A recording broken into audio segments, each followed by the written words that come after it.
رابعه شايفها ازاي؟ انا كلمت معاك اما دخلت المداخله وكلمتك في النقطه دي، وقلنا ان احنا هنا في مصر ما بنعرفش نحتفل بحاجه، ما بنعرفش ندي الحدث قيمته، وان احنا سيبنا الماتش كله والبطوله اللي حققها اللعيبه والظروف الصعبه اللي الفرقه لعبت فيها، وقعدنا نتكلم في اللي حصل. مواقف ابو تريكه ما رضاش يطلع ياخد ميداليه، وعبد الظاهر عمل كذا، ومع ذلك يعني احنا برضو لو هنقعد نرغي برضو زي الناس وهنتكلم، احنا طبعا انا كلمت عبد الظاهر وعبد الظاهر غلط.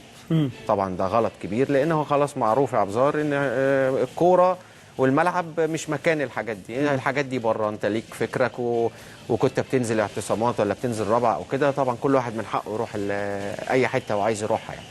انما الملعب المفروض بيبقى بعيد عن الحاجات دي. انا شايف عبد الظاهر غلط، ولكن انا شايف ان الموضوع ما كانش يستاهل ان هو ياخد اكبر من كده، يعني هو اخذ اكبر من حجمه. العقوبه شديده شويه؟ العقوبه شديده جدا.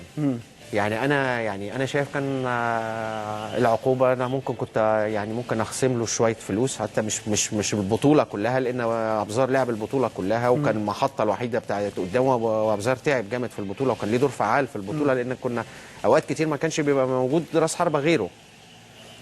وانا كنت خلاص ممكن ما شاركوش في المغرب وانتهى الموضوع على كده يعني. ولكن انا مش مجلس اداره النادي الاهلي، يعني انا مش مجلس اداره النادي الاهلي، ومش انا اللي بطلع القرارات.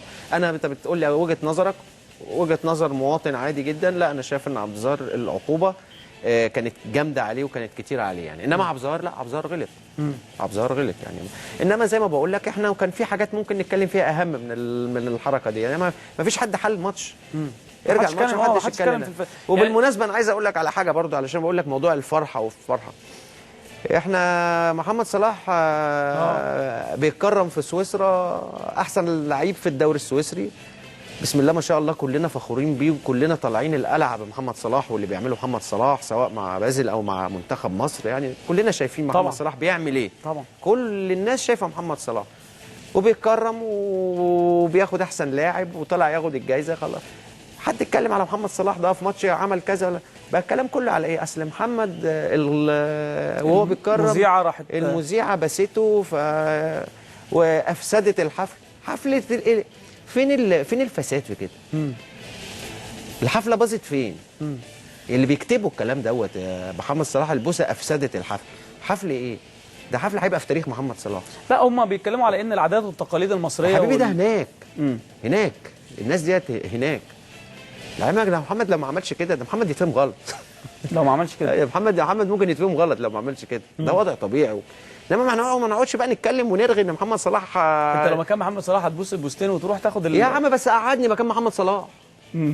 لا كشيتوس لا احنا فينا حاجه غريبه بصراحه. بنبص دايما على الحاجات، ما بنعرفش نفرح.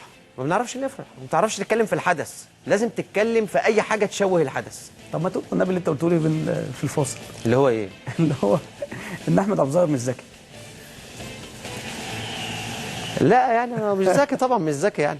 انا متهيألي تقريبا انا قلت له عبد الظاهر ده، انا الدنيا قامت وقعدت عليا وكانت مشكله صباع واحد، تقوم انت طالع ب4 صوابع. غريب جدا برضه. طب خلينا ناخد تليفون برضه.